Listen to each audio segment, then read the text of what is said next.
Awesome. Let me just move this button here. Hi guys. Hi, welcome to our workshop and happy Friday. I hope everybody's doing great and having a good day so far. Looks like we've got everybody in, so we can just jump right in and get started. If you have any questions about how to use the Zoom features, feel free to ask those questions in the chat, and Lindsay will be able to help with that. And the class is recorded, and you guys are going to get a link after this class for the replay, so you can watch the class again. If there's anything that you can't get to in class that you want to watch again, you'll be able to do that. But having said that, we have 2 hours together today, and if you have questions, please ask them, and I have lots of time to go over them, troubleshoot stuff, and really make sure everybody has a great experience and can have a really beautiful bracelet at the end. So here's the project, and this is a peyote stitch even count. And I know everyone's like, oh, that's so intricate looking. It's actually the stitch we all know and love, just even count peyote. But when you do different bead sizes in a pattern, you can make all kinds of really cool effects. And this is just one of many examples that you can do of like a little 3D effect just by switching your bead sizes around as you stitch. And so here on the mat, I have laid out the samples that I've got so far. And what I have here is the finished one that was in the handout, this one with some special colors. Those colors are, they are in the handout, and we're dropping, I know there was some issue with getting the handout. It is in the chat. And so if you need that, just let us know. But the stitch here is it's just even count. So all these colors are totally up to you. Any colors you want to use are fine. And here's just another really bright pop colorway that I did. It feels really kind of Halloween autumn theme feeling to me. It's kind of cool. So same stitch, different colors. And what you'll need in the way of beads, you're going to want to have 2 different colors of some size 10s. And if you only have 11s or you prefer to use 11s, it will give you a little bit tighter pop of this ripple, but the 11s will work just fine. And so here's 2 colors of size 8s. Go ahead and show the tubes. That's probably our tubes. If you're shopping in the Michaels stores, I know a lot of you guys are familiar with our colors, but it can help you figure out what color which size it is by looking at the color. The turquoises are the 10s, and then you've got the 8s in green, and then you'll need 1 size 6 color.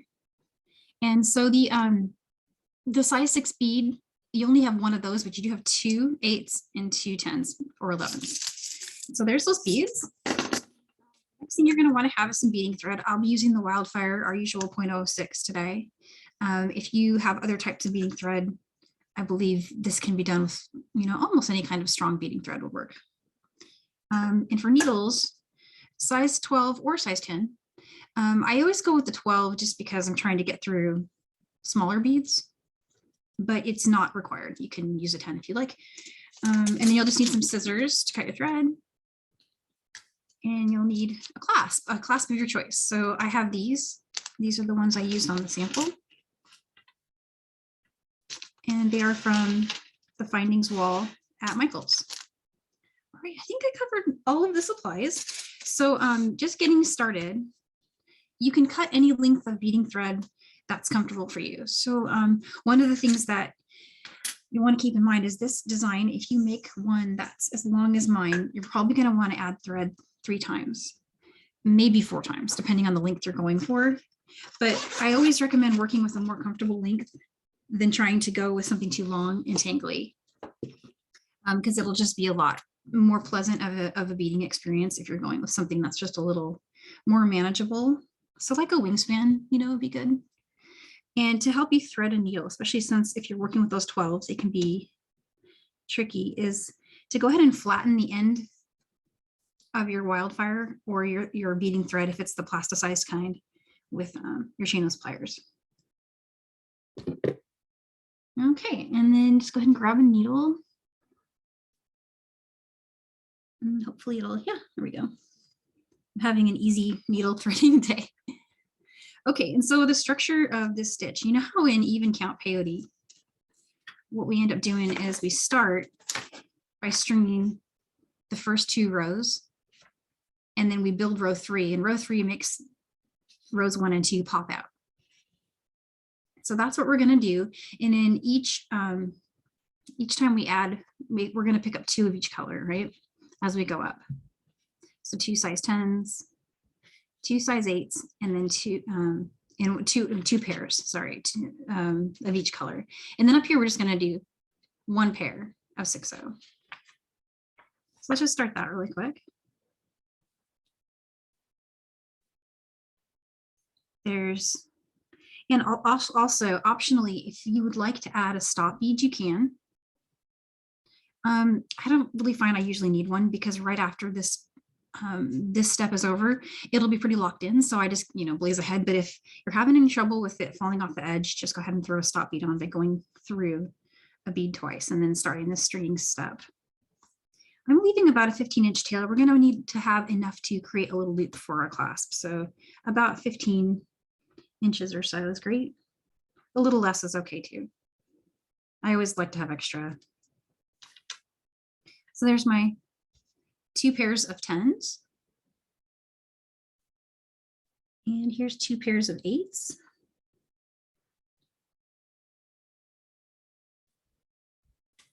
All right. And then I just need 1 pair of my size 6 beads. And once you've got those on, just go ahead and just lay them so they're stacked. I'm going to close my keyboard tray real quick because I have a feeling my thread is going to want to hook on it. It does it every class. I always forget. I finally remembered this time. Okay, and so the pattern. I want to talk a little about the pattern before I just start yelling colors out.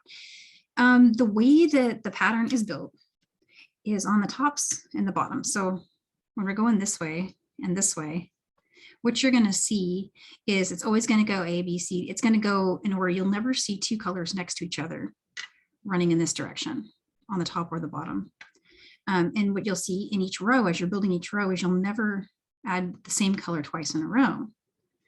And how it works is when you're coming up from the tail, and I wrote this down because I often reverse it when I'm trying to describe it, but you'll want to keep in mind that you're either going to be adding the color you're going into or the color you're coming out of, depending on whether you're going up or back down. So using the tail as a reference point and this direction being up, you're going to add the color you're going into. And when we're going back in the other direction. So let me show you what that looks like. And just to make it, super easy to get started, in the handout, it just walks you through what those colors are in step 1. And the reason step 1 is more tricky than the rest of the bracelet is your cues for knowing which color to add aren't there yet, because we're just building it as we go, right? And as you're building it, as with all even count peyote stitch, it's going to start to flip on you and spin. So we have to adjust for that as we go. So it's tricky. We're going to go over it a few times, but once you get the first 3-4 rows done, you've got it. And there's just nothing that you need to think through anymore because it kind of just intuitively looks like what color should go next. So on this one, I'm going to pick up, I just added a 6. And I'm going to pick up my next color down. And in the handout, it's color E, which is the second 8 you added. And if you're working with different colors, just lay them out A, B, C, D, and E. And so actually, this was color D. Sorry, I said E, but I should have said D. And so peyote stitch, even count. We're going to skip a bead and go through the next bead. So I'm just going to go really slow through this, and don't worry, we're able to do this more than once. And what you're going to notice right away is that mine flipped. It really should be like this side, right? My new bead should be sitting on the right side, but if it's not doing that for you, don't worry about it too much just yet, because we're going to have a chance to fix all that when we come back up and we add our 4th row. So often what I do when I'm getting started is I just refer to the pattern. I know which one to add next. Just moving down, all right? Just moving down the row. And then I just pull my working and tail threads apart, skip a bead, and go through the next one. And I'm just not even worrying about if they spin. So, of course, it's going to work out great just because I picked up the wrong color there.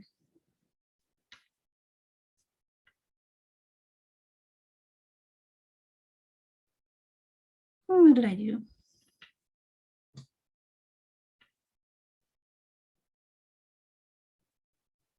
I should have picked up a D. There we go.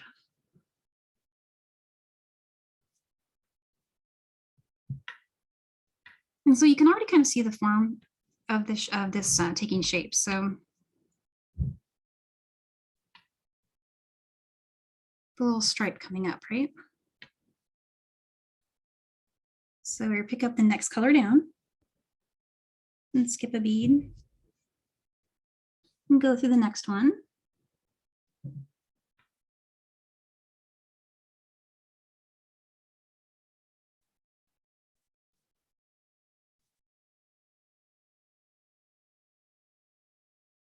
And already I can see that I did it in the wrong order.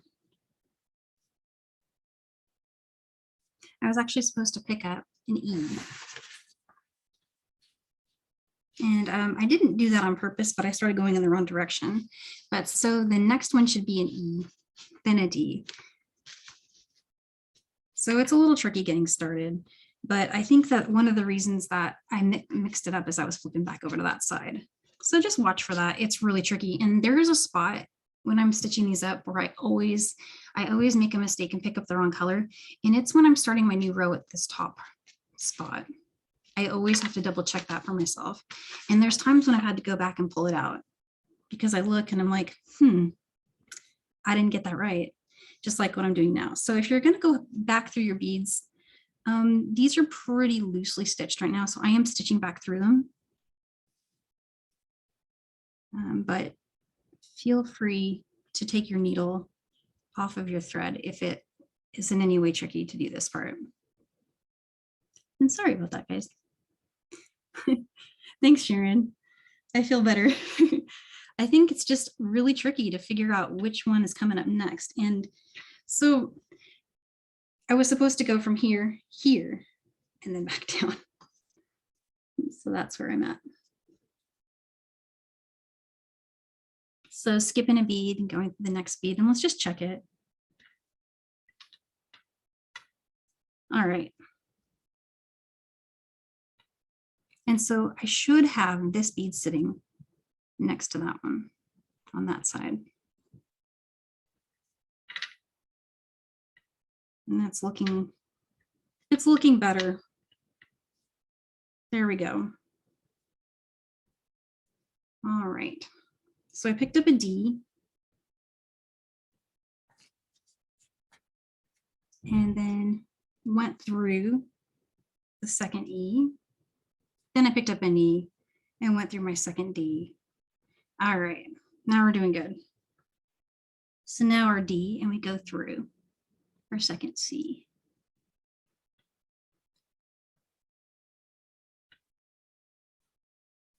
Now we'll do this again because it is the trickiest part, and then after that, you got it.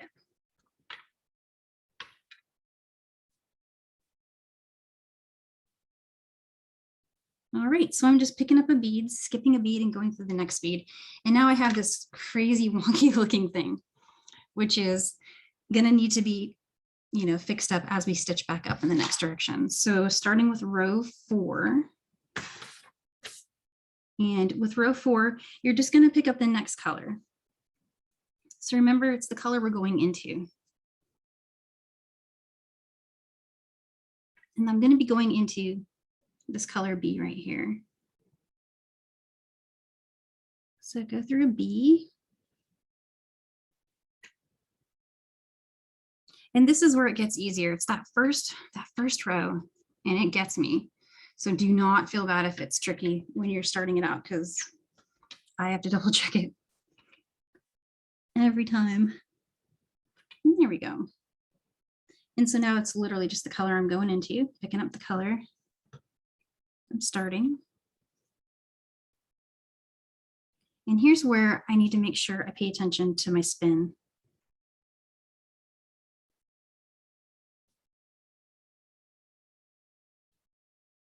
See, because it twirled on me. All right, and now the color I'm going into is D.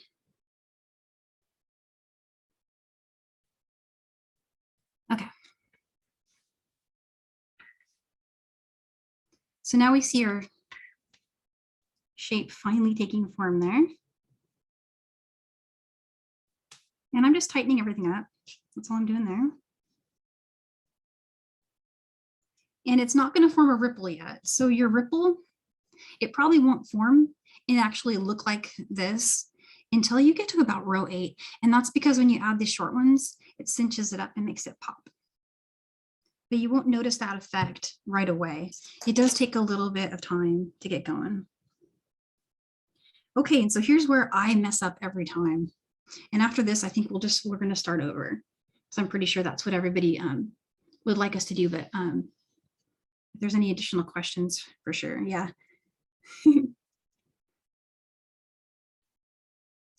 All right, and so what I end up doing here is trying to figure out which one is next. And we're actually, what's really confusing is we're moving down as we decide which one goes next, and then we're moving up as we add. So that's something to just note. But our next one should be our color C right here. And so I'll pop that. And now we're headed toward the tail, right? When you're headed toward the tail, you're picking up the color that you're coming out of, because we're going down the slope now. So I want to pick up the color that I'm exiting from. That's the part that's just so tricky for me to get, is that this one right here. So which one is next? So I always actually just double check it every time.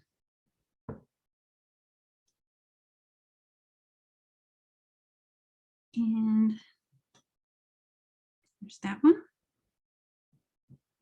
Oops. And there you go. Instantly know that I did something wrong, right? So it'll tell you.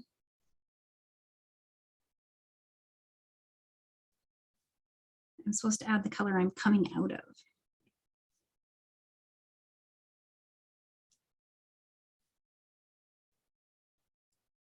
And I wish I could say I did that on purpose, but I didn't. It just got me again. There it is. Okay. Color I'm coming out of. Okay.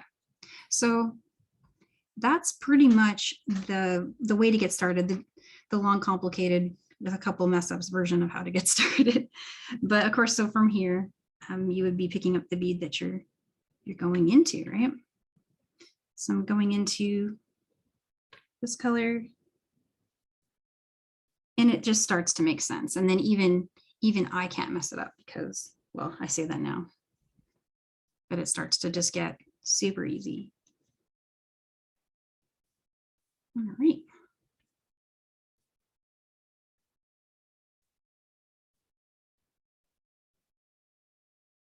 So let's go back to the beginning. We got that, right? We figured out the basic of it. I'm just going to trim this and use my same thread. Hey, Danielle, it's Carmi. Hey.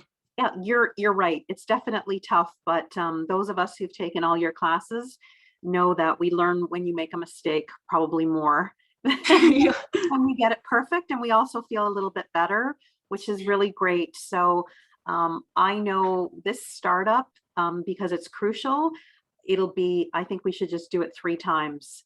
Yeah, at least, yeah. I'm having a hard time with getting it the first 3 rows. And then after that, it just okay. Clockwork at that point. But there is one more spot where I always mess up, but I was ready for that one, sort of. But so let's just go ahead and string our rows 1 and 2, which is the 2 10s, 2 pairs of 10s, and then 2 pairs of 8s. And then our single pair of 6.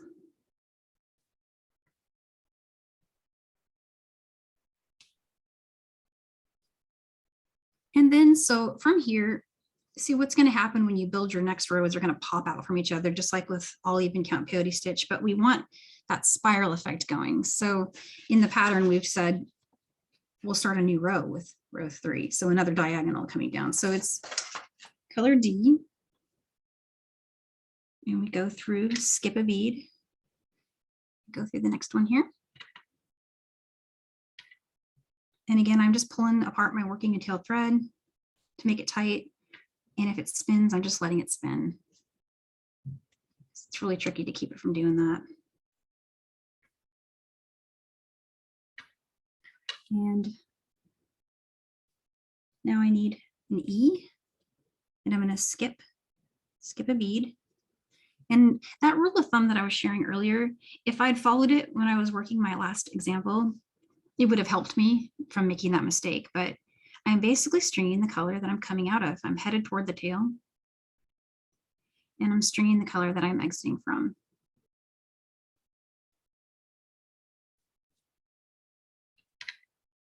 That's another way to think of it. And it makes sense to me now, but I just had a real hard time visualizing it for a second there. Did I do it right?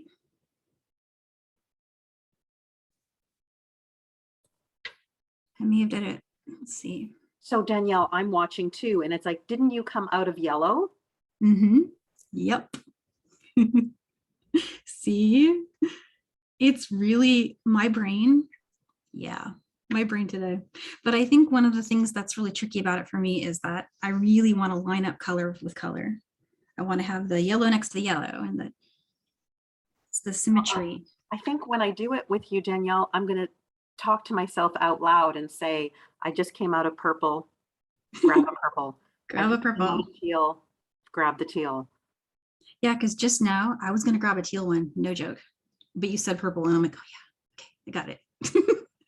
So here we go. I got that one. Came out. And I'm going to go through. And now I'm at the bottom, and so I'm not going to be adding my last color. And I've got this wonky thing going on here that I'm going to need to flip. But so go ahead and pull those working tail threads apart, make it as tight as you can. You'll have another chance to tighten it, so don't worry if it's not like super tight. And now it's the color I'm going into because I'm traveling away from my tail and I'm going into teal. So I'm picking up a teal one.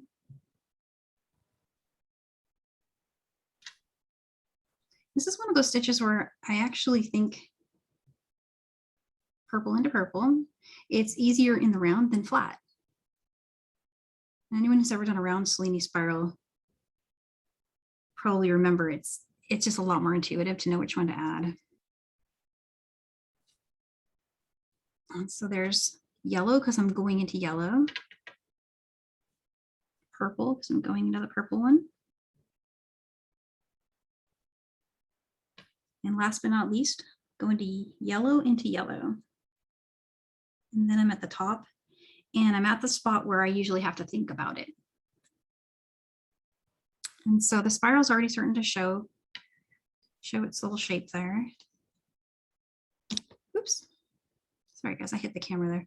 Okay, and so I know that my next color over here, spiraling down, is going to be this one. It also happens to be the next down in line from where I am here. So I'm picking up the lavender color. And I'm just going to go through the up bead, which is this next up bead here. And now again, it's the color that I'm coming out of.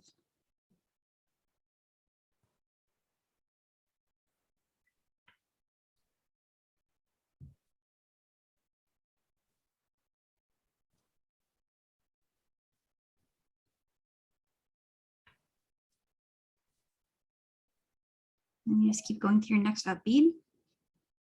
And if anyone has any questions about what an up bead is, it's an even count peyote stitch. When you create each row, you have the row that was the bead you added in the row before is your up bead. Wait, Danielle, I think you came out of purple. Did I? Ooh, see, thank you. Yep.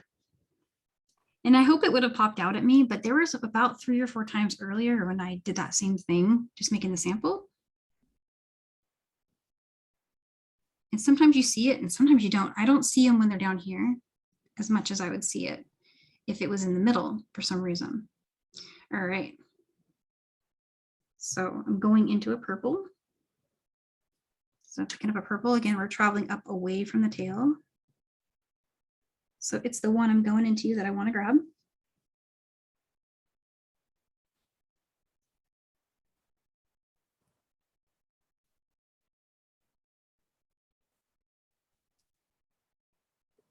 And here's going into yellow. And then going into the purple.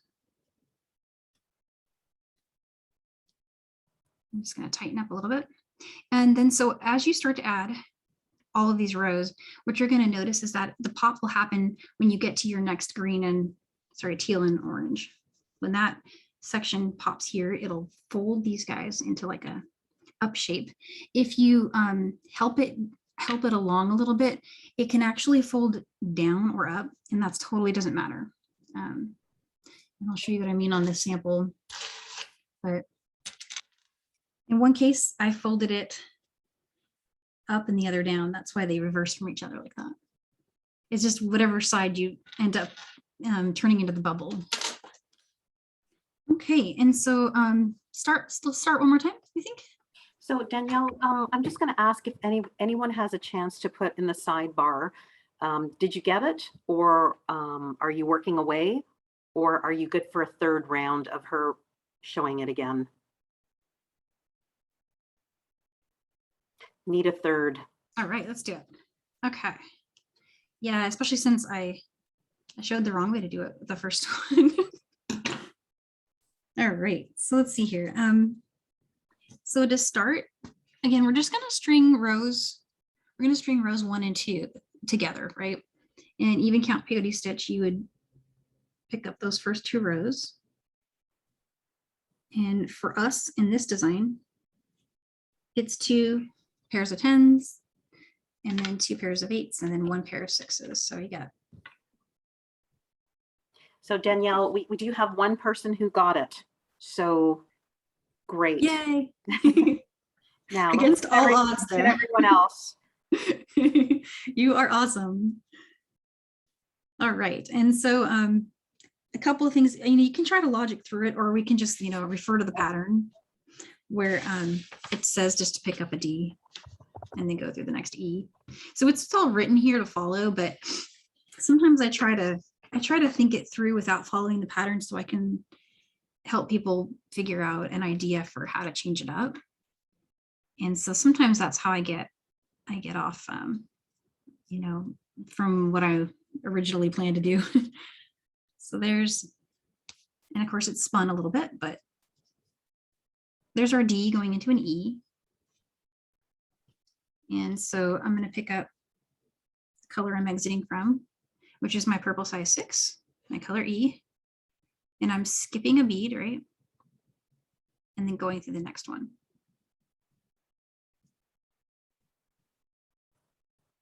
Same thing here. I'm coming out of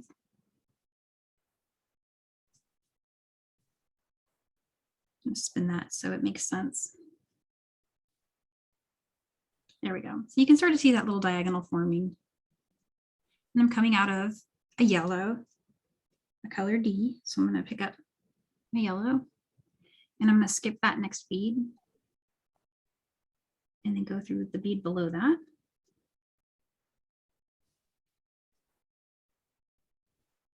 Coming out of a purple, so I want to pick up a purple, skip the next bead and go through that. And then one more time, coming out of a turquoise. Here's the last beads on my strand. I'm going to skip this one and go through the last one.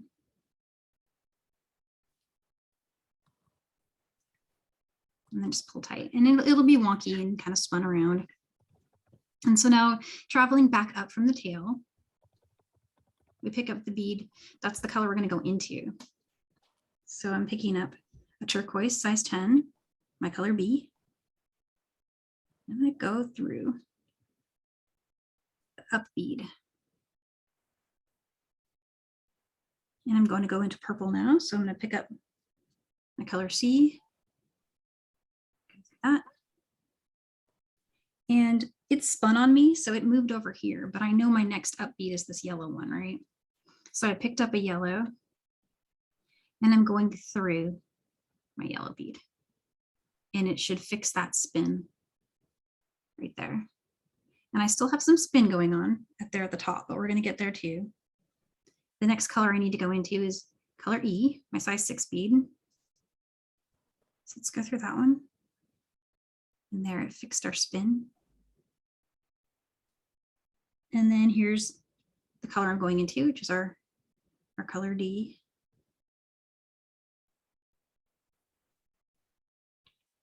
And there it is, rows 1, 2, and 3. And so Danielle, let me ask you right here, how do you know right now you're at the end that's away from the tail? Mm-hmm. How do you know which bead is next? It's tricky because it's how I always mess up. But in this case, we're traveling from E to D to C.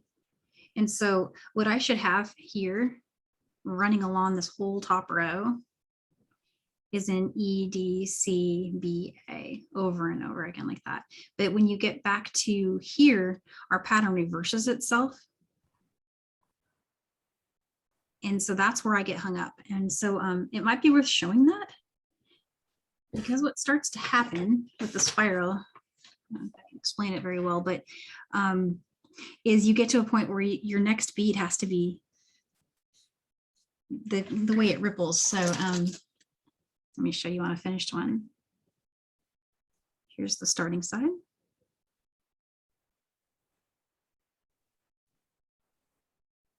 When you get to here, you start back up. So you're going up the mountain and down the mountain and then up the mountain and down the mountain. So we're going to keep going back and forth. So it's like you're going down and then back up and then down and then back up. And that's how it should run along the top. But I think that makes sense, because Christine was asking that question. So even myself as a newbie, you came out of the yellow. Mm-hmm. The next color is the lavender. Yep. And so we're going to the left when we get to the top. Yeah, and I'm thinking it'd be cool to show that, and it won't take me long to get that far. And we can start the stitch over again right after that. Yes. But so now I'm leaving from a yellow, so I want to pick up a yellow.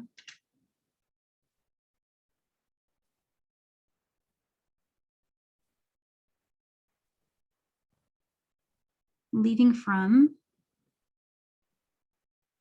a purple size 6, so I'm going to go through, leaving from a yellow, going through my next up bead. I'm just going to tighten up this side really quick. Sorry, guys. There we go. Okay, and then I'm leaving from a purple, so I want to make sure I pick up purple. And go to the next color here. All right. And so now it's the color that I'm going into, because I'm traveling up away from my tail. And I'm going to go into the up bead that's purple. So I'm going to pick up a purple.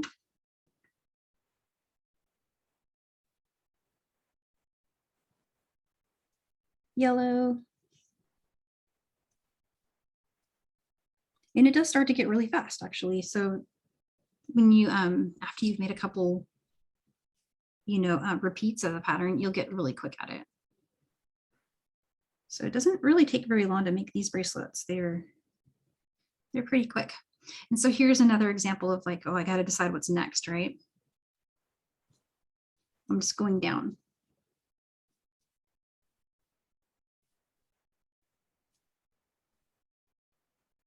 But just knowing that I'll never have the same color one right after the other going in this direction, right? And so, having said that, I mess that up all the time. So it's just something that I watch for. And worst case scenario, I just weave back in, take out the one that I messed up and then keep going. Okay. So I'm just going to go a little bit faster so I can show the pop. And then we're just going to go back to the beginning after that. So I'm going back up from the tail. So I want to go picking up the color that I'm going into.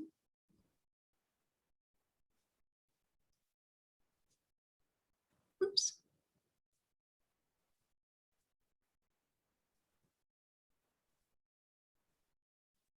I'm worried your thread's going to come out of your needle. I know it's I'm working with a shorter length because I keep hitting my camera. So there's so many little you know, little things going on. But it's already starting to do that little pop thing, see? And it's the small beads. It's these tiny beads that make that happen. That's what's so cool about it. I'll switch to a new strand here pretty quick. So we're at that decision-making spot again, where Danielle needs to think in the third person. So it's the one next down. It's really tricky for me to get that one spot for some reason. But if you know where that spot is for you, then you know you can watch for it. And I don't know, I don't shy away from a tricky stitch. It's kind of like I enjoy the challenge of it. That could be a little frustrating though. And last one of this row. Switch in to go the one I'm going into. So you can see at this point, it really does tell you which bead, because you can see the pattern.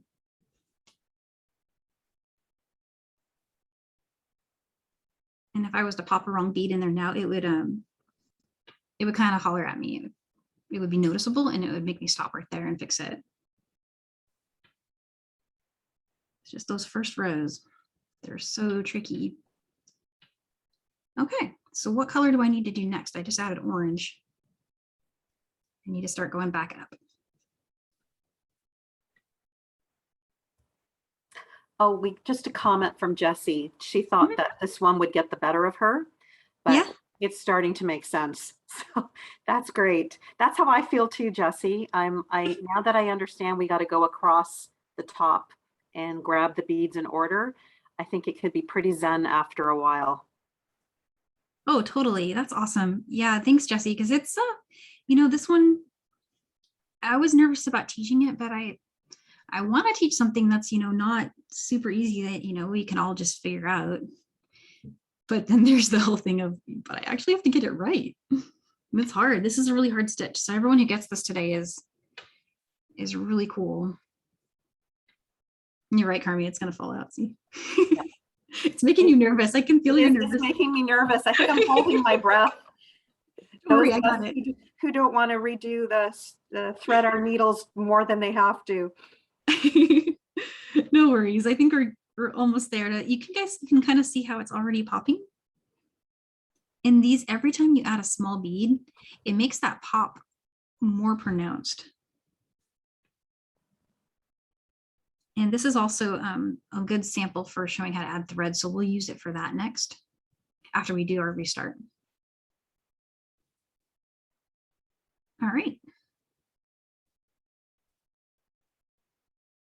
Okay, and so you see when you start to get those tiny beads on there, that little bowl forms. And you can encourage it to pop up here or pop down. And based on which one you choose, you'll have a design that on the tail side pops up or down, right? Because this is my tail side on this sample. And you see what I did? I pushed it down. And on this one, I pushed it up. This was accidental. I don't know how that happened, but there it is. It doesn't matter. Still going to work out great. All right, Danielle, I'm going to give you a 2-minute break. And I'm just going to ask if everyone on the sidebar, don't be shy. Yeah, for sure. If the first 3 rows have eluded you, would you like to see it again? How are you doing?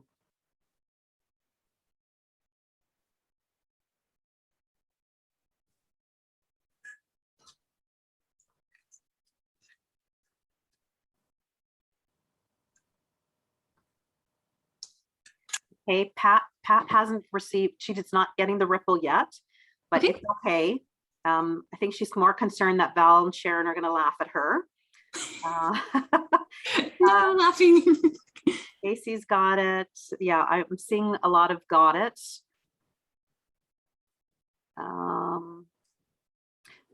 Sharon added too many of one color, but I'm assuming we're all going to make one or two mistakes. Cindy's got it. Okay, I'm feeling better. Jesse's good. A few little words are being uttered as she's making a few mistakes, so that's good.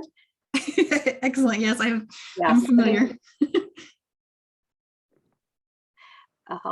Christine's saying she shouldn't have used a color mix. So that's probably a little bit harder than, you know, having solid colors. I agree. Christine, I haven't picked my beads out, but I'm definitely going to choose solid colors like Danielle did for the first one. Second one, I don't know. Yeah, for a second one, you could try, if you're doing a mix, you could try where all the small beads are one color and then the big beads are different colors. I think we're good, Danielle. So here's the thing. I'm so excited that you're teaching us this really hard project. That's what an intermediate class is for. What I think we should do is, I'm going to let everyone work. If you're working, great. Danielle, start it one more time. Okay. And for those of us who get it now, it should really make sense while you're doing it, and then we'll keep going. Yeah, that sounds good. And then we'll switch and we'll add thread to that one because it's getting pretty short. And then we'll go on. And if it's the ripple that is, you know, creating any kind of concern, this ripple will start to pop. You won't even notice it until row 8, and it won't really pop until you have built the rest of this row down, right? So this row of 10s is really what locks it in here. That and some tension. I wanted to show a little tension trick if anyone's struggling with their tension. So that we'll do that coming up. But what I'm doing now is I'm just stringing that first and second row, which looks like that.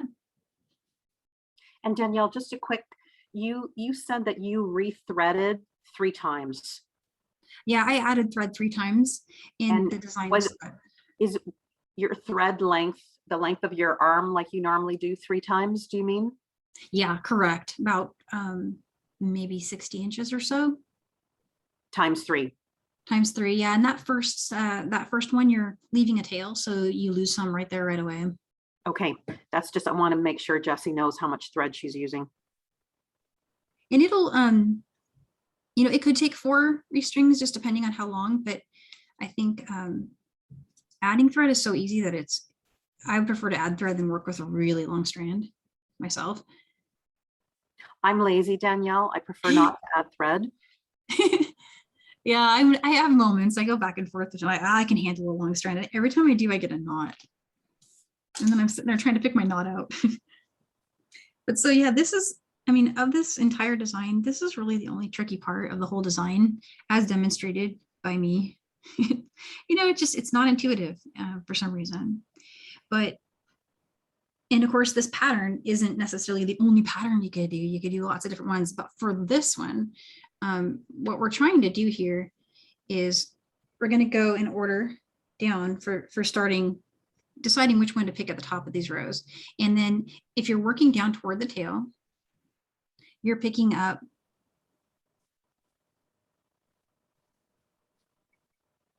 I'm going to make sure I say it right. It's the bead you're going into.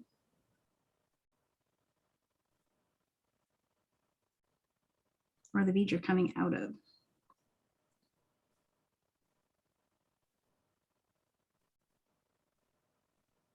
Depending on where your tail is. So, and again, it's going to spin on you. And so don't sweat it if it starts to spin on you, because we'll fix that. All right, and so this is where I always double check. When you're heading down toward the tail, which is going down, it's the bead that you're coming out of that you pick up. So I'm coming out of a purple. So I'm going to pick up my purple one. Skipping a bead here, which is this yellow bead. And I'm going to go through the next yellow bead.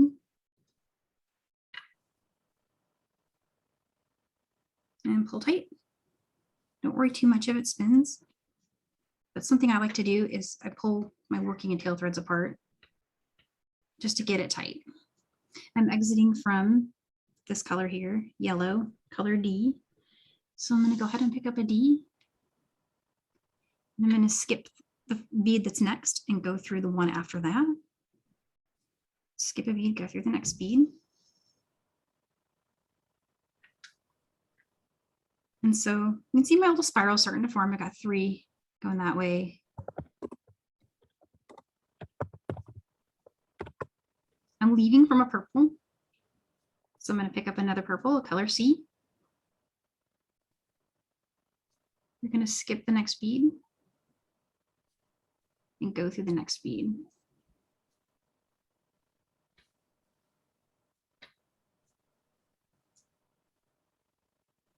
All right, and last but not least, leaving from a teal. I'm going to skip the next bead and go through that last one. All right. And so it spun a little bit, but for the most part, it kind of stayed in place. In fact, it looks pretty good. I'm not sure how I did that. All right, so the next bead I'm going into, and if you're at this spot and you're worried about what the next one is, just go ahead and refer to the pattern, because I know that it does this twisty thing on us, and so it can be really, really confusing. But I want to go through the teal bead that I just added. And I'm going to pick up the color I'm going into now because I'm traveling up from the tail, right? And I have to think about this every time. So don't feel bad if you're having the same experience. It's one of those things where you just have to really think about every single thing, every single stitch. And I'm just going slow. The color I'm going into next was the lavender, color C, so I picked that one up. And now I'm going to go into this yellow bead, which is my color D. So pick that one up. And go up through there. I'm going through my color E now, so I picked up an E. Up. And last but not least, going back down to D. So that's the one I'm going into. Okay, and so now for the tricky part is figuring out what color do I pick up next. So I exited from this color here, color D, and my next one down is going to be color C. And you can always just look at, it's written in the pattern if it's confusing at all, but the logic to it is that we're going this way and then back as we build the design out. So my next one should be a color C. And I know that's super tricky, so it's just something I just check every time, just look at it. But now it's kind of clear to me that I got to go from a yellow, right? Because I'm coming out of a yellow. So I'm picking up my color D there. Go through the next bead. And as far as tension, I am using some pretty tight tension right now, especially when I'm doing what's called increasing or decreasing. Here's that color I'm exiting. I picked it up. Went to the next bead.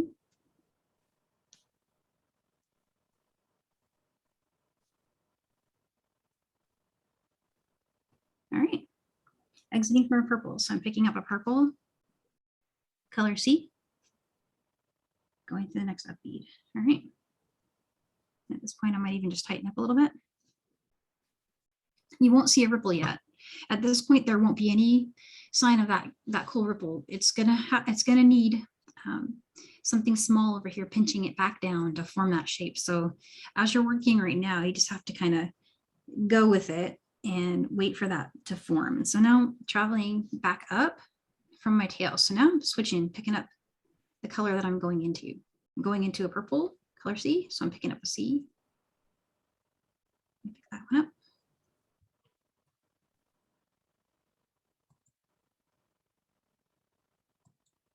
there's our D. Here comes the E, just next. So just the one I'm about to go into, that's the one I'm picking up. Okay, and I'm back at that spot where I have to think about it. And so I'm going to go down. Color B.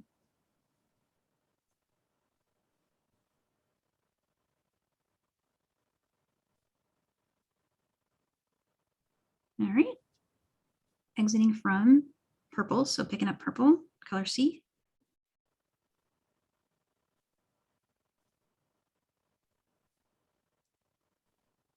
And I picked up 2 beads there.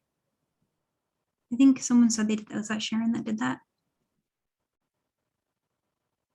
Oh yeah, Jesse, totally. So that is where I get stuck, the top. It's intuitive everywhere but there. And I really can't tell you the number of times I pulled out as many as 4 or 5 rows because I didn't see it until I got all the way over and I'm like, oh darn. And so I was going back and it happens, but it looks so cool. I think it's worth it. All right. And so there's our ripple's not quite forming yet. That little pop isn't happening just yet, but a couple more rows on.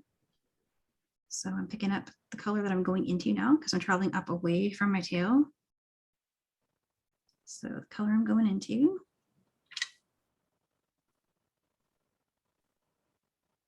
Going up is the easy part.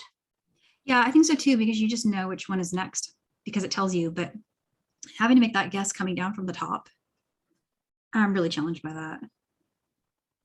Oop. And it's not really a guess so much as just having to remember which direction I'm headed. Am I headed this way or that way? Often what I'll do is I'll pick up the one that's, because I forget that I'm going this way or that way. I'll pick up the next one up this way when I should be going down or vice versa. That tends to be what catches me out when I make my mistakes on these. All right, so going down. And now I got to remember when we get back up here that I'm going to be going back up. Let's just go there really quick. Now I'm picking up the color that I am exiting from.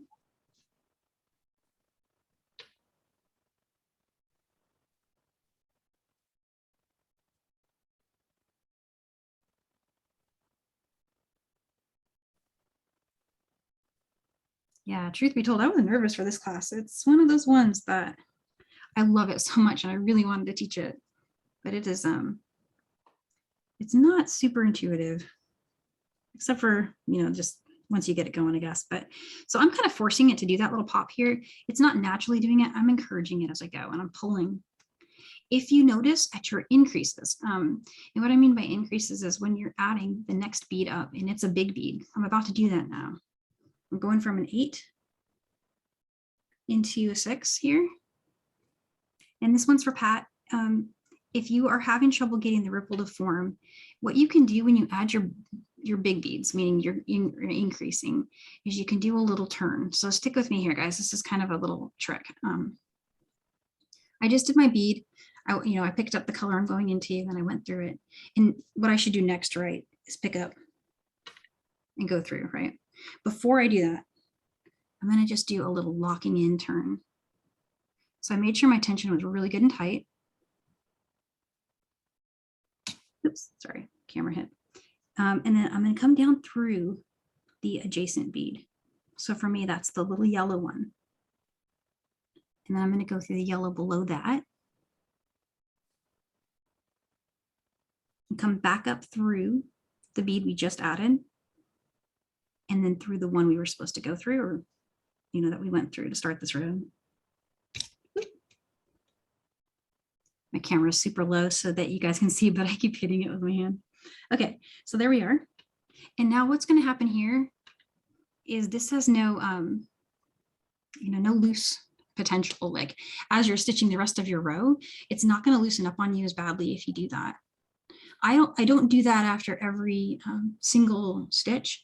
I do it when I move up to my from my 8 to my 6. And you'll see me do it again up here when I go from an 8 to a 6. And it really helps. And it's what makes it go really, really pop out like that. Hey, Danielle, I think that extra locking stitch you just showed us will also make it less wiggly. Like it's definitely going to, you know, make it feel that it's tight. For sure, yeah, and it's really helpful, especially not just for this stitch, but there's another one where you can just make bubbles of all 10 and then all 6 and then all 10 where they're kind of just like in blocks. And that's a really cool look. And that's that step, the locking step is essential to get that to work. Because that's one where you're just literally like going from a row of all 10s to a row of all 6s, right? I don't know if anyone's ever seen a design like that, but they're really cool, and they definitely have some tension magic going on there, and that's how it's done. They're doing that little turn it increases. And so here I'm just picking up the color I'm going into, and I'm getting back to that spot where my brain, we're moving back up again. Okay. Stacy's just mentioned she's fighting all her flat peyote stitch instincts. Yeah. Yeah, that's where I am at too. I mean, you guys saw I really got confused there at the beginning, and it's something that I do all the time. So it is definitely not, it is not an intuitive stitch. But a lot of these geometric 3D ones, at least for somebody with my kind of brain, I really do have to put a couple, you know, extra double checks in place to make sure that I don't miss something. Danielle, can I ask you, because I'm watching, Yeah, that you added a teal at the top now. Shouldn't yeah. it have been purple? Oh, well, it could be if you wanted it to, but in my pattern, what I did, it looks like I do 2, so you should have 3 rows, right? Ah, And sorry, I reversed the colors between what we see here. I had teal first in my last design, but so now we're going back up again, right? So we had teal, right? It's a great question because this is really where I get thrown off. But so we add a teal, right?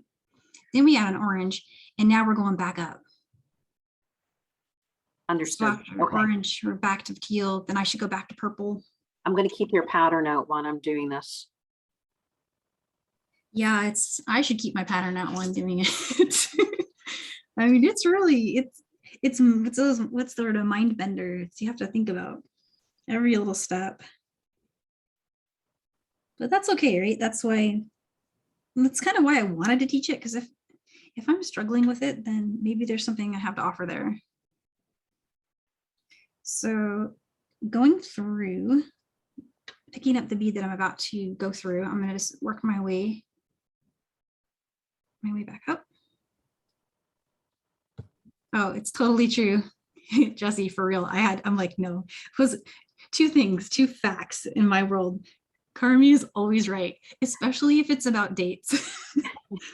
Oh my gosh, I mess up dates so much, and the number of times I've done that. And this thing is, she'll believe me at first because she's like, oh yeah, because I think I use a very convincing, like, I don't know. And then we're both like, hang on. No.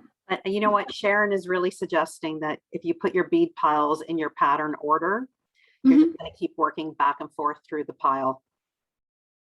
That's what I try to do. And I definitely still have to check it, but that is what I'm trying to do here.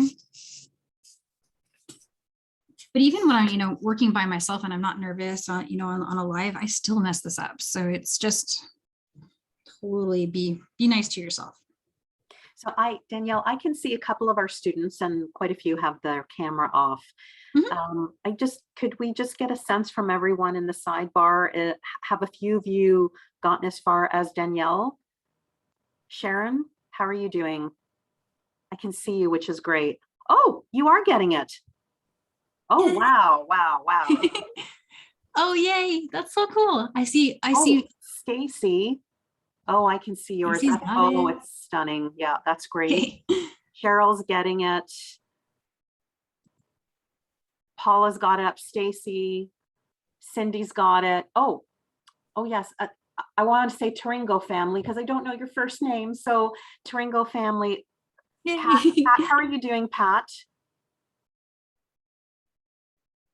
Oh, no, Pat's got a little bit more to do.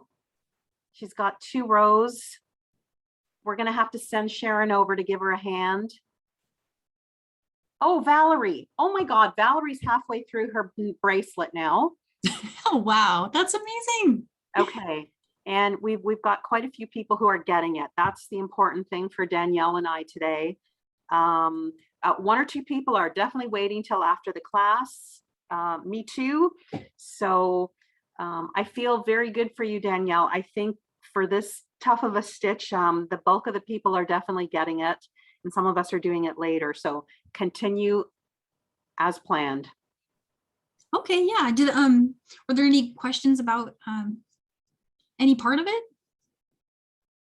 And keep going and Keep just going. keep going. Okay. All right. And so again, I'm working back this direction now. So I know next up from my teal is my purple. And then from here on out, I'm picking up the color that I'm exiting because I'm heading back down toward my tail. So there's my next up bead. I do that one. So we had to get an orange.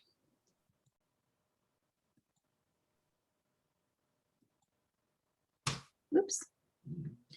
Here's the teal. I'm exiting from a teal, so I'm picking up a teal. Exiting from a C, purple. All right. And now we're switching direction, right? We're traveling back up from the tail. So it's the color that I'm going into that I want to add. So there's that. I'm going into teal, so we'll pick up a teal one.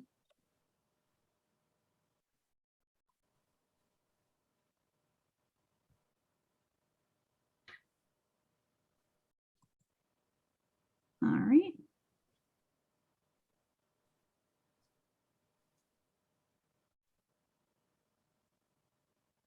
And so now we've got a pretty solid little pop here because we added those small beads. I'm going to keep going. And remember, we're going this direction right now as far as which one to add. So my next one needs to be the yellow bead.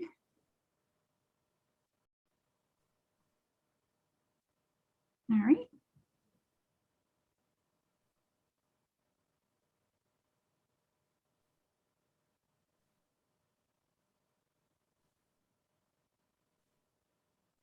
Picking up the one that I'm exiting from.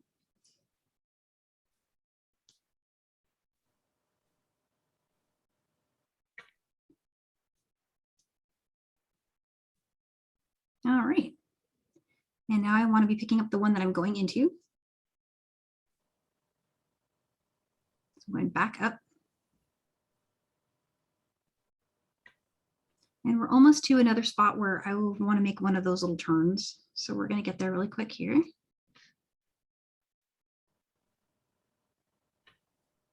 And Danielle, I think we all would love you to show us how you lock in the stitch again.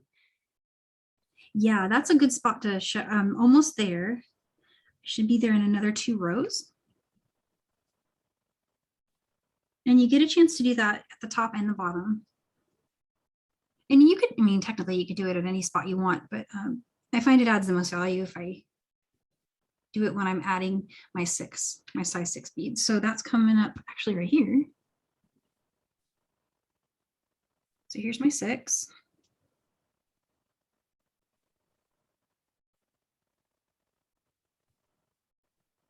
And what I'm doing here, what I should be doing is picking up a yellow and going through the purple bead, but I'm going to just do that turn. So I went through the adjacent bead from the previous row, and then I'm just coming back up and then back down through the bead that we just added, the big 6 there.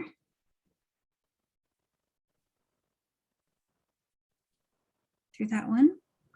All right. And now I need another yellow. So Danielle, what you just did was you basically put a circle, a full loop. Yeah. Yeah. What I did is I added the bead, which is the first bead of our next row. And I went through my next up bead.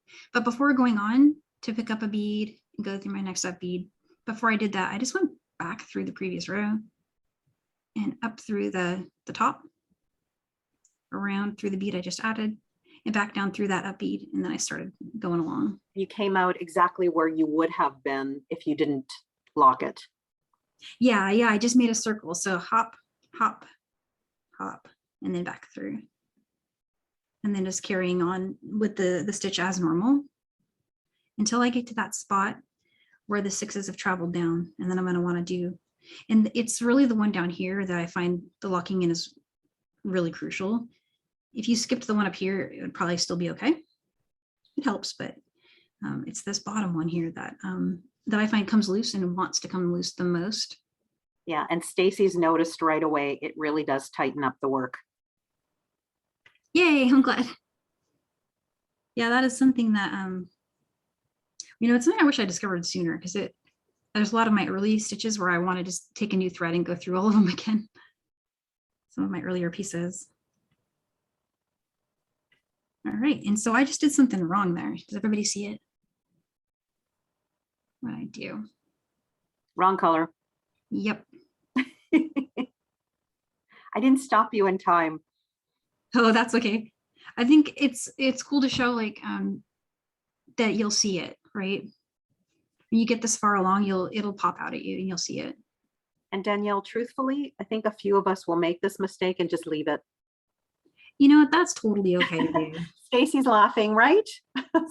Sharon, right? We're just going to leave it. Who's going to see it? No one will see it. Nobody will know. Yeah. And I mean, it's just one of those, it's style, right? It's your bracelet and your design, and maybe you meant for that bead to be there. A happy accident. And so now that was the last one. Remember, we were going in this direction. We're building this way. And I reached my last bead here. Now I can turn around and go back. Pick up this one. Because we're going up the hill and then down the hill.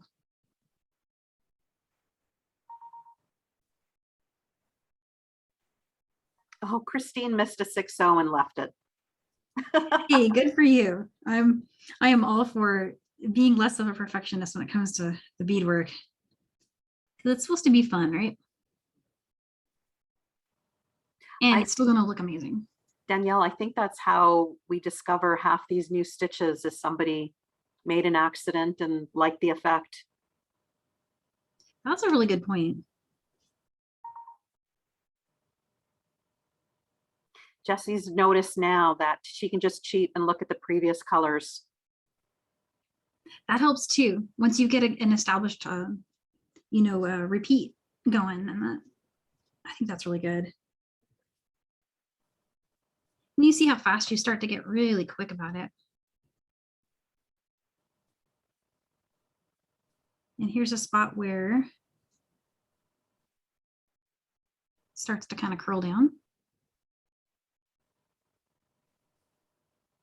I don't know if you guys can see that, but it's starting to do its little pop already. Even this early, I think the lock really helps at the top. It's still a little bit wonky, but it's gonna get better as we go.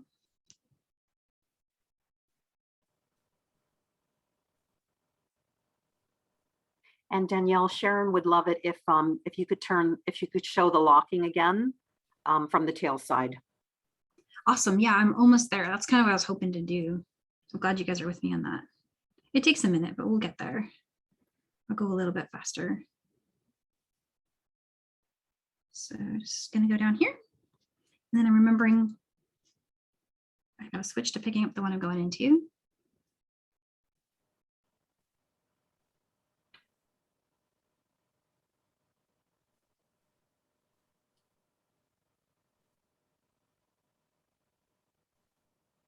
It's really pretty, this color. I like it.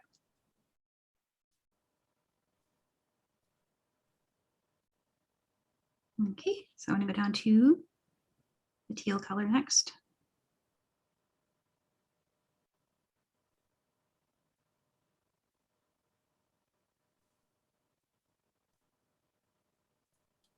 And here's, let's see, almost there. We're getting pretty close.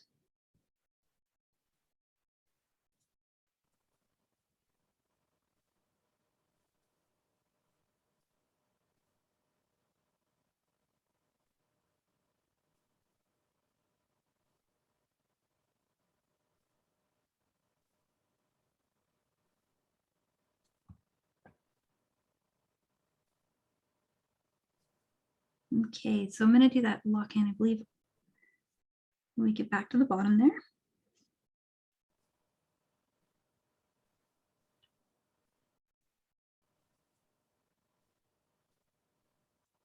Okay, so I'm going to go down to the last one. We're bottom of the hill now.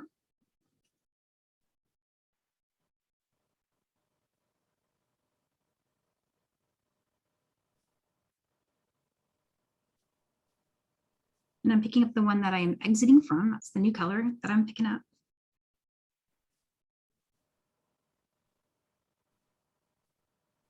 Okay, here comes another size 6. All right. So I'm going to pick up a new size 6 bead. We're about to do that turn. Picking up the color that I'm going into, right? So this is just like a regular starting another row. Pick up the color that I'm going into. And now I'm going to go ahead and try to do a lock. So this was my up bead. I went through it. This is the bead we just added here. And go through the yellow. That's the one that it's a couple rows back. All right, so this one. And right there, you'll see it'll lock. And now I'm just weaving to get back to where I need to be. It's that same trick of changing direction that works for weaving in that does this little help for us. So I came down through the bead below, coming back up through the bead we just added, through the up bead. And it just makes it tighter. It's really what it does. It just keeps it from moving. Picking up the one I'm going into. And even though it won't dramatically pop now, it will make sure that this is so tight that when you get up here and you start adding the small beads, that this has nowhere to go other than fold, right? And that's what makes that little shape start to pop out.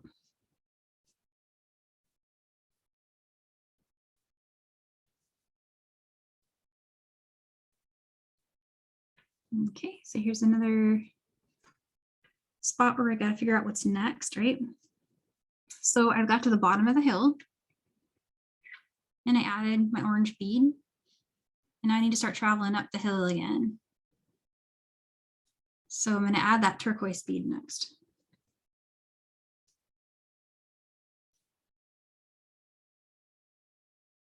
An orange because I'm coming out of an orange.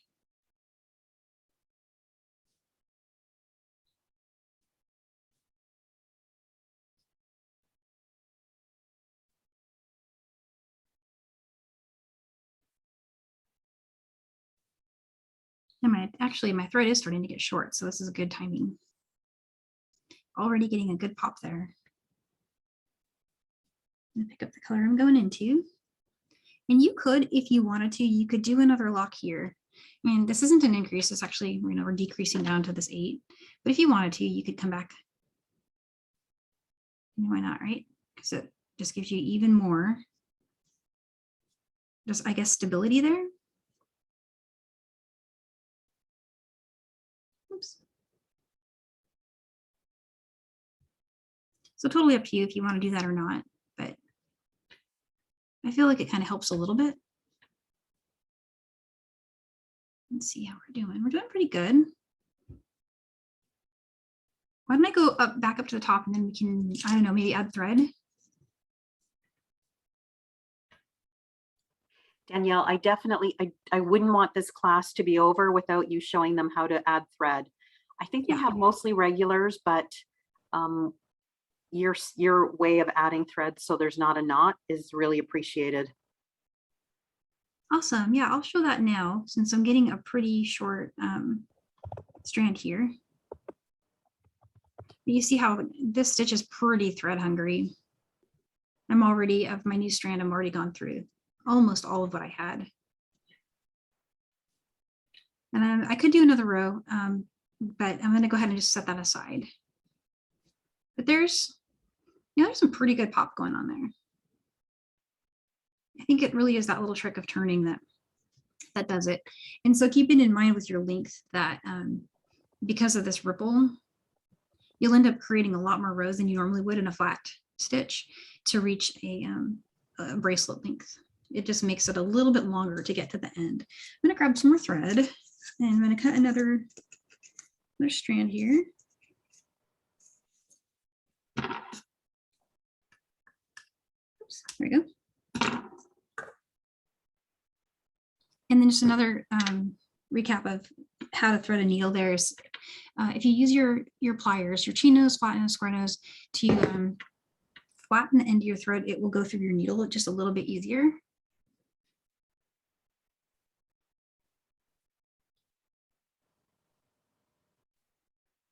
Getting that through.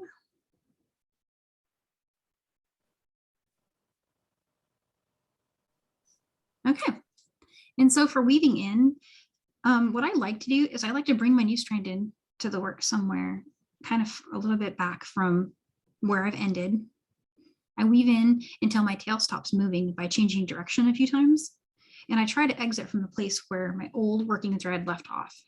And so when I get where I'm going, I should have a tail that's not moving and my new strand exiting from right here. So that's goal number one. This is also a really nice chance to get your, it doesn't matter where you start. It's a nice chance to reinforce anything if you are wanting to.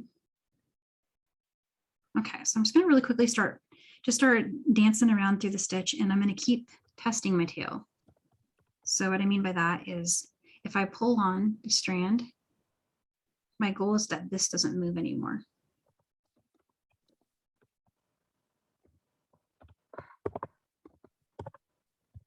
And so sometimes to do that, it's easier just to change direction.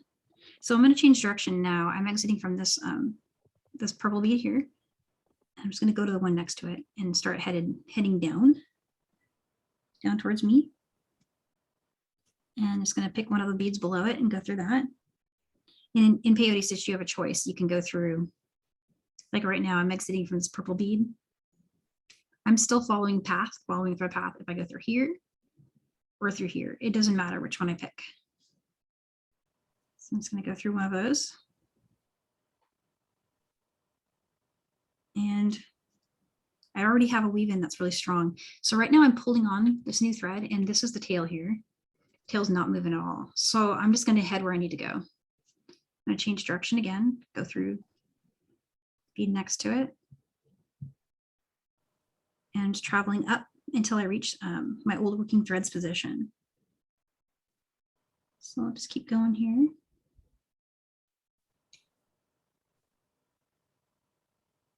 Okay. So first thing I like to do then is trim that tail, get that out of the way. You can burner that. You can trim it with your scissors by just kind of clipping it under tension there. And let's still ignore our old working thread. So this is my new one. My old one, I'm just leaving it. I'm going to create about 3, maybe 4 rows.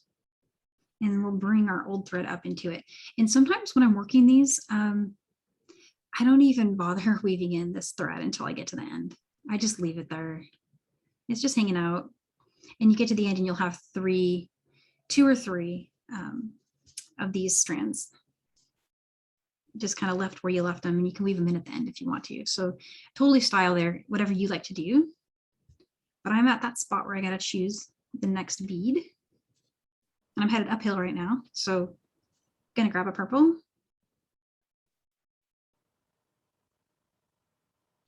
Going down through my next up bead, and now it's picking up the bead that I'm exiting from. And that's it. That's all you got to do to add thread. You'll end up doing that at least a couple times. You can see how the stitches is very, very thread consuming. Danielle, there was a time when I thought how would I ever get through an entire roll of thread until I started taking these classes. And then it's like, oh no, I'm buying Fireline 3 at a time. Yeah, for sure.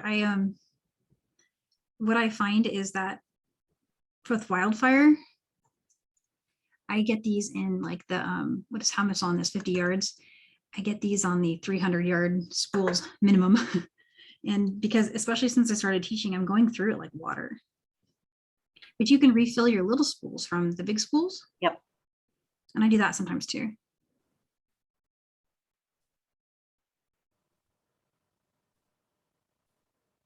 So Danielle, I want to make sure when we get the opportunity is dealing with sizing again.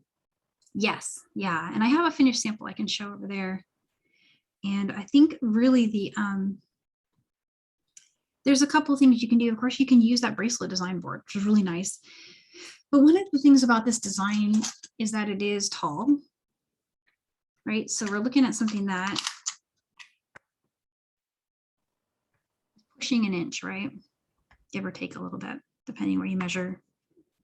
And if you're like, for example, if you're someone who sells your work and your customer measures their wrist, they're going to take a tape measure or something like this, and they're just going to measure flat against their wrist like that, right? And keep in mind, this has some dimensioning to it. It's got some hop. So you're going to have to take that into account. So if they tell you it's, for example, I want one that's 7 inches, add a 1/4 inch or so for a design like this to that measurement. So if it, in this case, I made it exactly 7 inches of beaded length. Sorry, I'm not on camera there. Roughly about 7 inches there. And that's, the clasps on there. So if I measure from the toggle to the middle of, if you're measuring with toggles, there's another good tip I could give you guys. Measuring toggles, what I do is I start my zero on the bar, but then I only measure to about maybe the beginning or maybe the middle, because they've got to be able to clasp it. So you want to take off a little bit. So this is actually a pretty good size bracelet here. It has 8 repeats, but I would make it this big for somebody with a 7-inch wrist because of that ripple and because it's 1 inch thick. So it's going to be worn a little higher on their wrist than it would be at the bottom, right? It's got to fit up here. Show you what I mean. So if I measure here, I got to measure up higher on my wrist. So give somebody with a 7-inch dimension, give them something like that, right? I hope that answers the question. We can talk more about it when we add the clasp on the other one, because on this one we don't have anything on it yet. So we're gonna go through all of that. I'm wondering if there's any questions about the stitch here. Should I keep going a little bit? Do we want to see more of that? Danielle, just watching everyone, I think we're good. I think we're at the point now where for the people who are definitely getting it, how do you now finish on one side or the other, I think is really important. Sounds good. Okay, let me set this aside really quick. And I'm going to borrow this needle. Actually, I already have a needle on that one. I forgot. I left one for myself over here. So here's one I did earlier. And it's got 8 repeats. I don't think it fits in this. It barely fits in our field of view. I can raise it just a tad. There we go. So there's 8 repeats on there. And I'm going to measure it.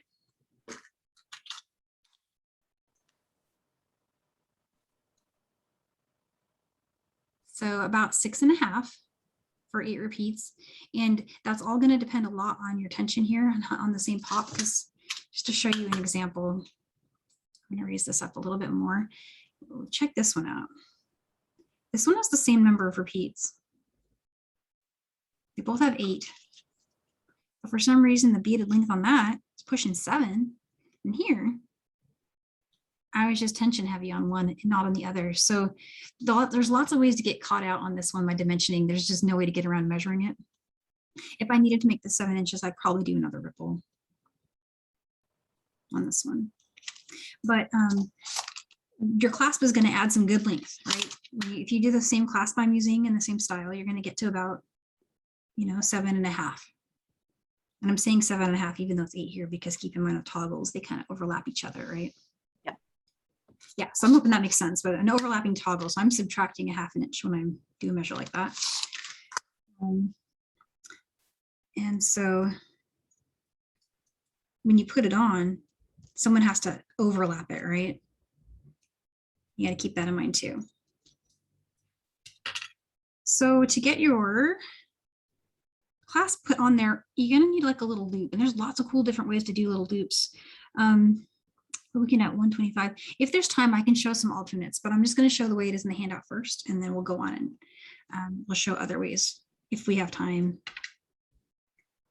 But I want to put a little loop in the center. And so how it looks like on these is I just chose my they're not going to be an exact center because this was an even count design, but I just chose the center-ish beads that are in the second to last row, and I looped around them with a seed bead loop. So a super simple concept and really easy to do. I just need to get to be like right here, right? So I'm going to turn back through my work, and I'm going to weave together.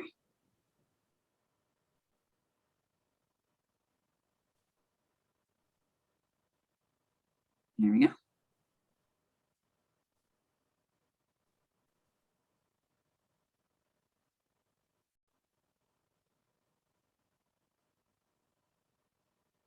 And I want to be exiting from one of my down beads. So my up beads are here, right? And I'm exiting from this down bead, the one my needle's sticking through. And the reason I want to be through that down bead is I'd like to nestle my new row of seed beads coming up and out in a circle like that. So I used 6 seed beads. You can use more or less if you like.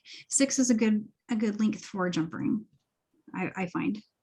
And you can use either of your colors of 10, whatever one you like. Here's, here we go, 6 size 10s. And again, I'm exiting from a down bead here.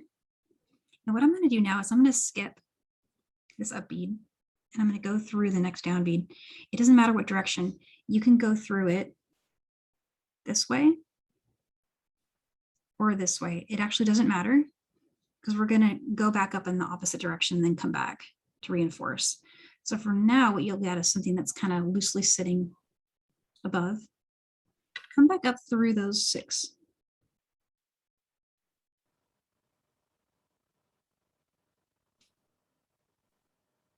And a little loop will start to form. I'm going through all those beads again.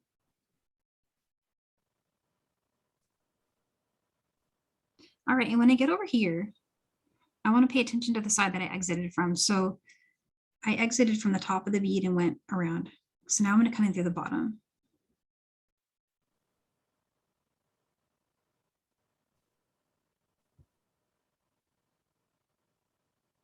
And it centers it above those beads, the down beads, right? And it kind of hugs that little up bead. And I need to reinforce that.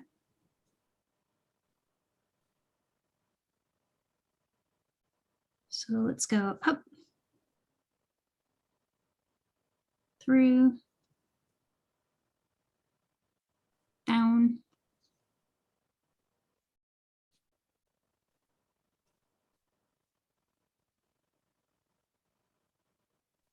and when you get here, again, you can just go through whichever direction you want. It doesn't matter which one, but you're going through that down bead.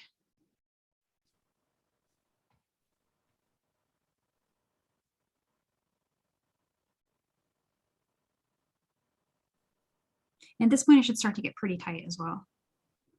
So this is about the last pass I'm going to get through those beads. If I'm using 0.06 Wildfire, that's going to be just about it. Okay. So I'm going to go through that direction again. And now let's just weave it in. I'm going to weave in the same way we did when we added our thread.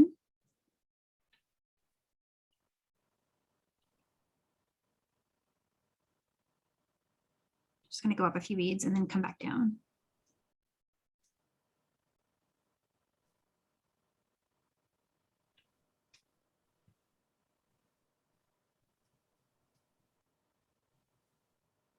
And so that's one way you can finish this design.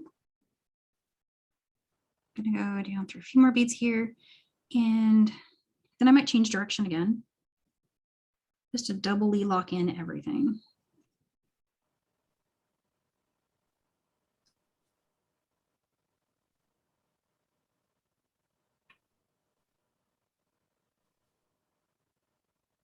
A little tight there.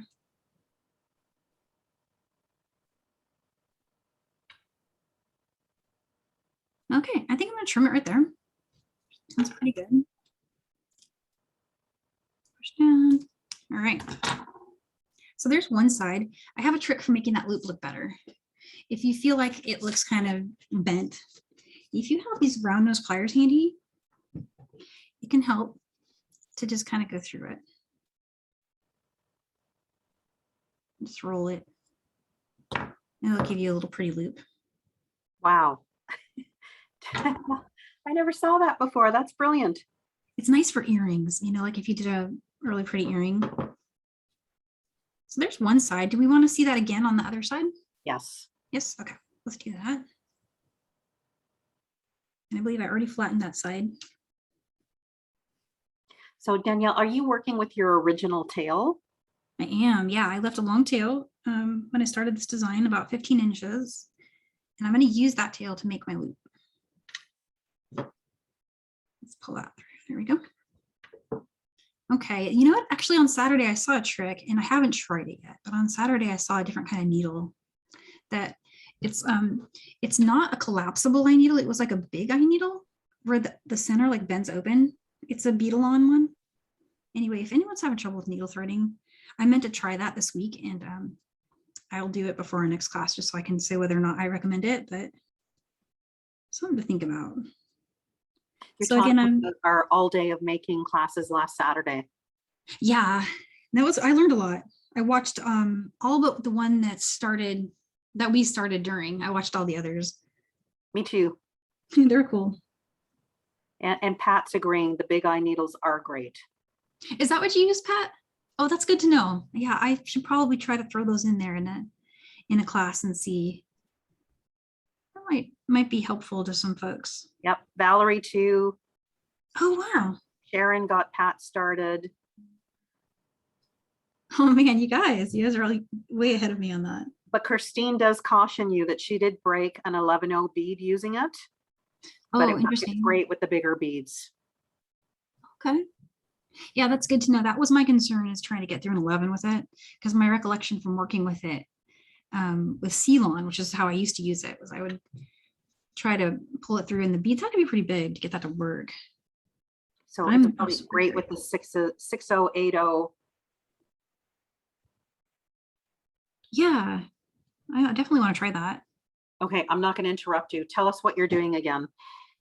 Oh, so what I did now is I just weaved to, the quasi center, keeping in mind there's no true center on, because this design is, it's an even count. So you don't ever have a true center point in an even count design, but I just got to the center-ish, and I'm exiting from a down bead. So the down bead that I'm exiting from is an 8 on this side. Remember, on this side, it was a 10. It actually doesn't matter which bead size you're exiting from, because some people, if your design, let's say maybe you came back over here and you added some length at the end, that's great, you can do that. You might have a different row that you've ended on than I show here, so you can do this with no matter what row you've ended on. This will just work fine. So I'm going to do that same process though. I'm going to pick up 6 of my beads. Let's do a different color on this side just to be different. I've got 5, here's 6. And again, I'm exiting from this down bead right here. I'm going to skip that bead next to it. I'm going to come back down through the down bead. That's right above it there. Get my loop to sit in there. And then go back through all those beads. And see what it does is it's an exaggerated example of what we're doing is it's looping around that bead, which kind of centers it centers that bead on top of the other one. It's a look that I like. I think it looks kind of neat. So let's just travel through all these beads and come back over here. And on this side, I exited from the top here, and then I went through, right? Now I want to come in the other direction so that I'm locking that down.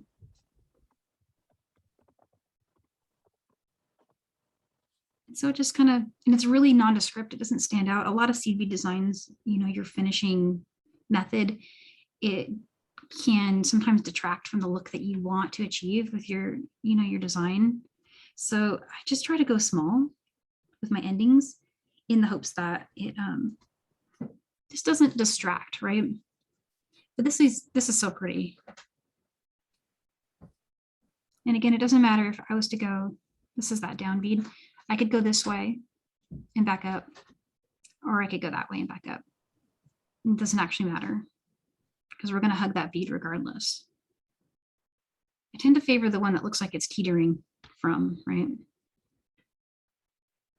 Danielle, I really like this beaded end because we don't have to make a decision on the clasp at this point. Yeah.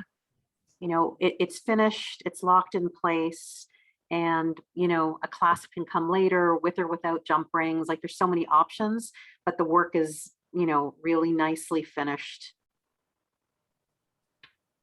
Yeah, it's a really nice way to do you know, a cool beaded ending. And you know, we can actually, Carmi, if you want, I have it next to me. I can give everyone a sneak preview of the clasp design for October. Yes. Yeah, because we'll, they're not on the website yet, but we can give you guys all like a sneak peek of what's coming up. One of the things that's really interesting about, see, I work so far ahead on these that sometimes I have to relearn what I did because I made this design, was it like 3 months ago? 3 months, 3 months ago. 3 months ago. So it's, what was 3 months ago me thinking? Yeah, Sharon's laughing. Well, the good news for everybody is we're going to have classes. We're definitely heading right into January.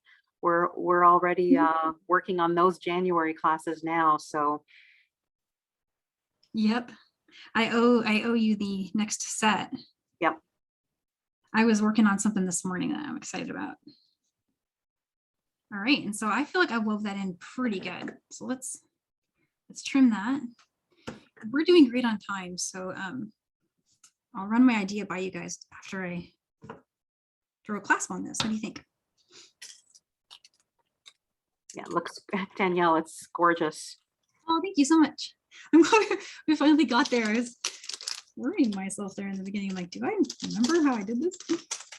Let's see. I'm gonna get my square nose, and then I like to use bent nose for jump rings. And I'm gonna grab a findings pack. So you can use any jump ring, any clasp you want. I have handy a findings pack because I need one extra jump ring. So I'm just gonna grab one jump ring from my pack here. I want to grab like a medium one. There's a medium one there. Okay. So I'm going to separate these two. They kind of come assembled. And they come with one jump ring, but you're going to need 2, maybe 3.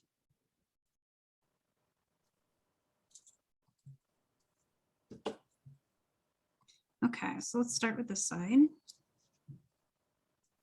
Get that on there, super easy. Oh, jump rings, just open those in a lateral motion. Let me go through that a little better. You find the seam, and I tend to point the seam away from myself. So in this case, my seam's right here. And then I use these bent nose to laterally open the jump ring. And one thing to think about with toggles is sometimes you need 2 jump rings. Just test it. In this case, I think one will work, but I might add one more. Find one more in here. And the reason I'm doing that is for maneuverability. When I was trying to put on this one earlier, I noticed that it was just a little difficult to get through, right? See how we're struggling here. It's a really long bar. It's longer than I'm used to. So one extra jump ring might not hurt in this case if you're using the same clasp as I am. So that's why I'm grabbing another one here.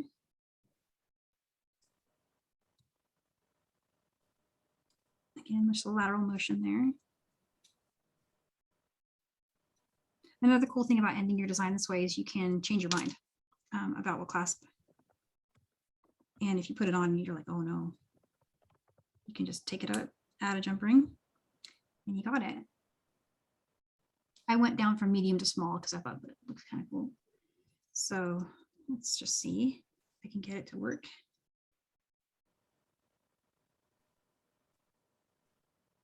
That's much easier to put on there. Danielle, that will fit me. It's yours. I'll send it to you. You get this one too. All right. Well, we've got 20 minutes, and I was wondering if anyone would mind if I showed you guys. I'll have to work on one of my little mini samples, but I think they're big enough. I have one over here that was better, right? There's another way that I end these designs, which involves creating a little fold over and then running a piece of leather through it to make an adjustable button loop. And then what you would do on this loop here is you would put a button on it, and you would need to do that when stringing it, right? That's the only trick. Or you could jump ring a button on there, why not? But what I would do if that was my plan is I would have put this button on first as I was making this loop. So I would have run those seed beads through the shank of my button and then come back down and did the usual reinforcing, right? But then on the other side, what I like to do is create a little flap that folds over that I can get my leather under. So I can do, a couple knots and create some buttonholes. And so I can show that, or I can cover something else, a variation. That was just one idea that I'd had. I don't know if that sounds Danielle, cool. can you show that alternate flap? Yeah. Yeah, it can be done in any peyote stitch design. I get asked about it a lot on Delica designs. It's the way I finish my Delica bracelets. So you're saying you're going to show us how to make a flap so that if we put a button on one side, there's going to be a buttonhole on this side. A place to run some leather under. Yeah, and I even grab some leather so I can show it.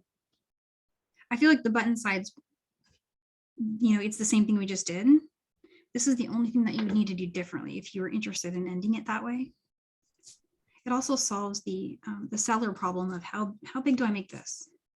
You could put chain in a lobster claw, or you could try this idea. And what's weird about this design is it's not all one size, but don't sweat that. We're just going to do that same thing we did before. I'm going to weave to the center.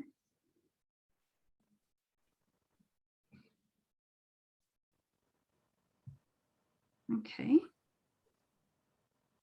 Through this up bead in the center. Okay. And now don't worry about the size. Let's just work with our 10s. And let's just start stitching some 2 10s, right? And now turn. I'll switch colors so you can see my rows apart. 10 back into the 10 I added before. There's a new 10. Here's the 10 I added first in that last row. Turn it again and go back up. I'm going to do this for a minute or two until I have what looks like a little tab sticking out. And I'll just keep switching colors with every row. So it's basically even count with just 2 little rows. Sorry, I didn't use the right color there.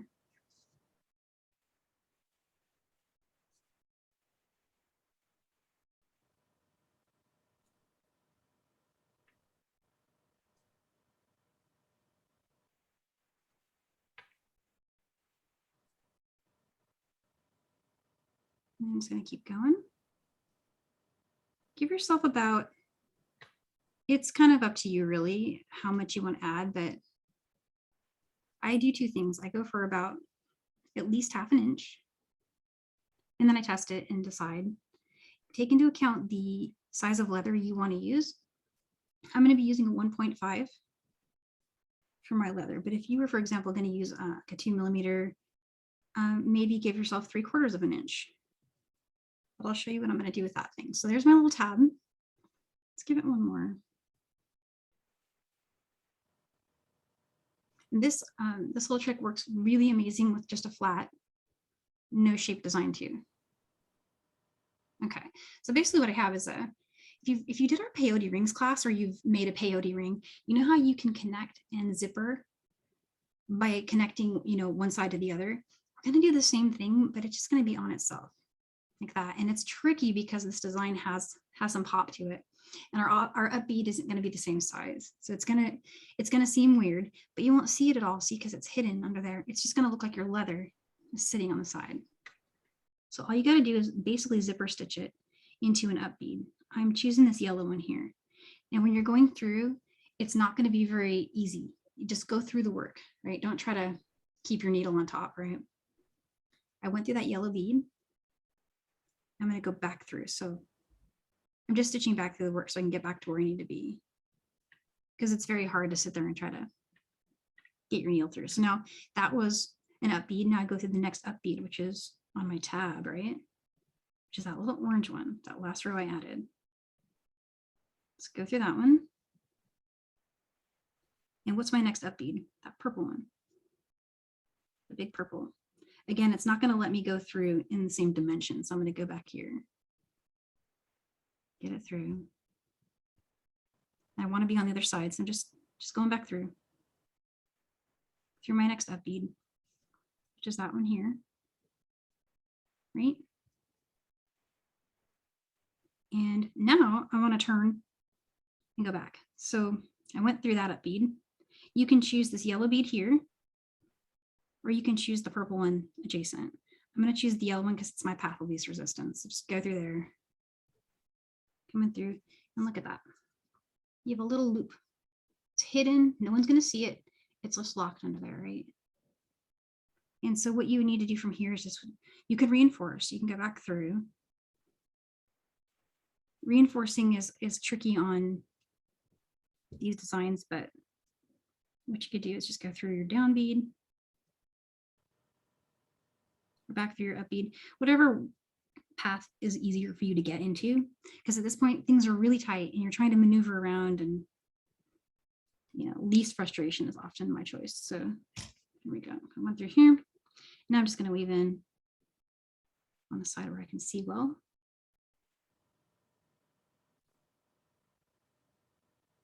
Okay, let's keep going. Change direction.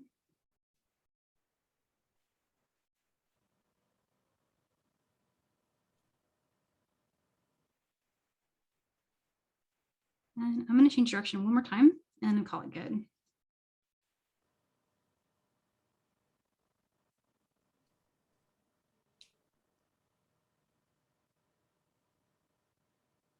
Okay, let's trim that. Let's move that out of the way. This is my working side over here, where we added our thread before. So there's our little loop, just hidden in there. When you're wearing it, it's going to look like that. Let's put some leather through it.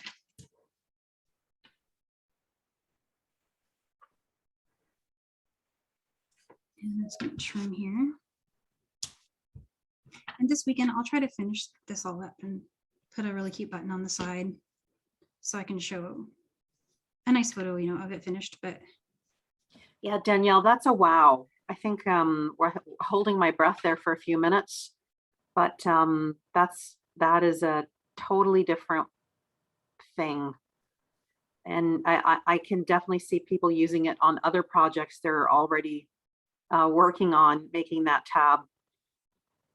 Yeah, this will work on any peyote stitch design you have. And you can do it on loom designs and square stitch the things. So you see how we just did peyote? It's even easier on loom stitch things because you just square stitch on it and then fold your square stitch tab over and square stitch it to the back. It's not visible at all from the top. That's amazing, Danielle. Thank you. That's a little extra bonus for all of us. And then here you would just overhand knot, right? Super easy. Get your overhand knot to sit kind of down. You can use a tool for this if you want to get it to sit like a straw. We did that in our last class, our last workshop class, but there's that. You can get your button over here and measure it.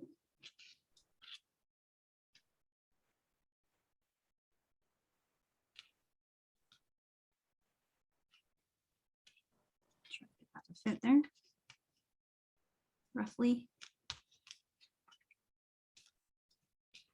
And there it is. And you can do another buttonhole. There you go. It makes it look really Western. And That's a bonus, definitely.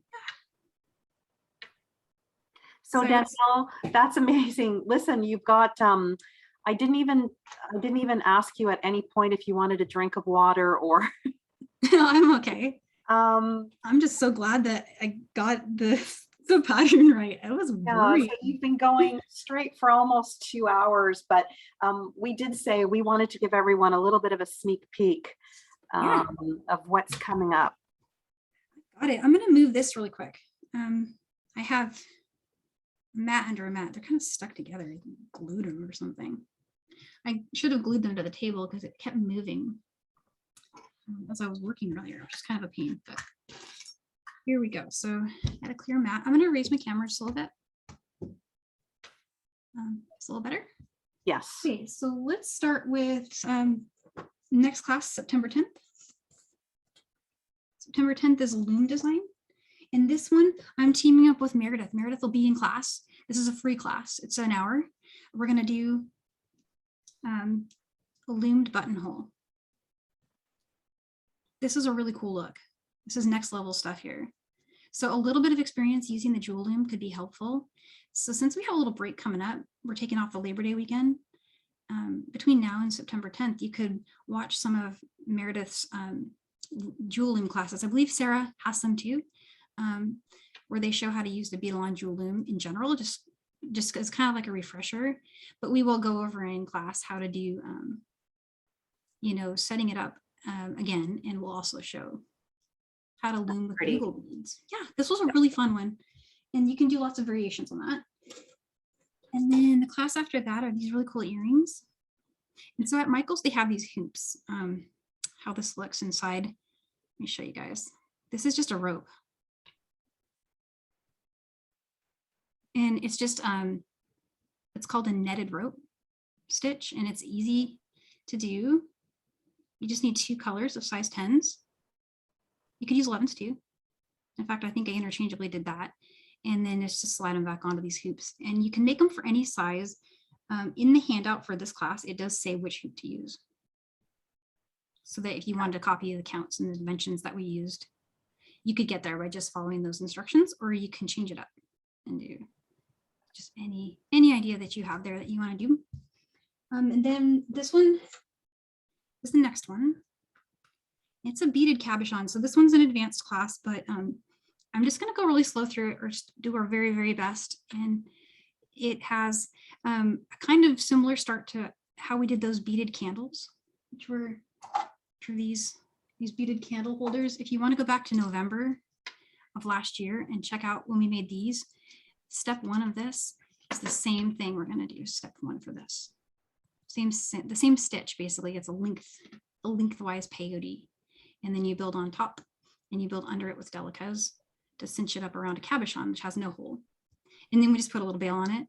And this bail, you guys are ahead. The bail is done the same way. It's basically the same thing that we did here for the tab. It's just a tab. And so you guys are way ahead and you already know all of that stuff. And so then the class after that is this really fun edging class. So this is all about edging. And this was an idea that you guys gave us in one of the classes we had with you, where you had so many great ideas for edging, and we thought of a couple. And then, so I just sat down and brainstormed a bunch of different things you can do to next level your bead weaving. This will work on any kind of stitch, peyote, loom, Danielle, chenille. Jessie wanted to know, when you teach this class, are you going to teach them how to make that bracelet? I'll go over it. This is 2 drop peyote, even count. It's literally just, it's only 2 beads per row, because you treat each of these combinations of 8 as 1 bead. It's just basic even count 2 drop peyote. I'll go through it because this is going to be, I believe this is our other 2-hour class, right, Kermie? It is our 2-hour class. Yeah. I'll have plenty of time to go over that. And so we'll build a little patch, but like I tested some of these edges on different kinds of beadwork. Like we did a flat chenille stitch once, and it works on that too. So anything, basically any kind of stitch where your beads are open on the side like that, these edges will work on them. You can adapt them to fit. And then after that, we've got donut. It's like kind of similar to, we did a class, a peyote, sorry, a herringbone rope class where we did a 2-column herringbone rope bracelet. And this is the same design, but we're going to just next level it to hug a donut. And I'll also show how to add a bead in a swirl pattern, which is kind of a fun little trick you can try. So that is the one right after edging. We're in October now. And then we mentioned how to make seed beaded clasps. This one's going to be really, really fun. We're going to make our own toggle clasp, so out of seed beads. And it's a really cool way to end your work. No findings needed. And it's adaptable. You can make this in different sizes. So it can be the size I'm showing here, or you can make it bigger or smaller. So there's just lots of really cool things you can do there. And then the last class in October are on my ears right now. Remember from our design to sell class, everyone was like, oh, I like that earring, I want to learn that. So we pulled it together and it's ready to go for the last October class. It's the flat peyote in the round. Make a cool earring. These were a bestseller. And since we're going into gift season and the holidays, and lots of people are looking for really cool, fast, easy gift ideas, this is one that will be very popular and make any colors. Just grab a mix of size 8 seed beads and you go. You can do it with 11s, you can do it with 6s, 10s will work, anything. That's brilliant, Danielle. I feel like you've given everyone a look at our whole back to school session. Yeah. There's a lot to look forward to this fall for sure. And yeah, we're excited too, because as I said, we are planning into the new year. So we're definitely going to be doing lots of great classes for a couple months for sure. Yeah, there's so much coming up. Just lots of really great ideas, you know, for the year ahead. And gosh, before we know it, it'll be 2022. Can you believe that? I don't even know how that happened, really. But so we are being asked there. We are definitely Fridays. The schedule is going to be the same. And so I know for some of you, you're watching the recording, so that's great. Usually on Friday classes, they don't appear live until Monday. So there's a little bit of a lag for us. I know if you want to do it on the weekend, you might be a little impatient waiting, but definitely we're sticking to the Friday schedule, and we're right on time, Danielle. So with like 2 minutes to go, sidebar, you know, thank you everybody. It's so nice to see some of our friends and regulars now. We really know how you want to see these classes and how you're learning along. And trust me when I say I'm the person that said there's no way you can teach seed beading classes at the intermediate level online, but it's absolutely working. So thank you so much for definitely joining us in these longer classes. And Danielle, as always, you knocked it out of the park. Thank you so much. So anyone who finishes your project, please post it and share with Danielle. She definitely loves to see your finished pieces. Yes, definitely. I love seeing them. You can tag hashtag John Bead and hashtag Make It With Michaels, and we'll see it. And then also in our Facebook group too. Yeah. Thanks, everybody. Thanks. Bye, guys. Have a good night.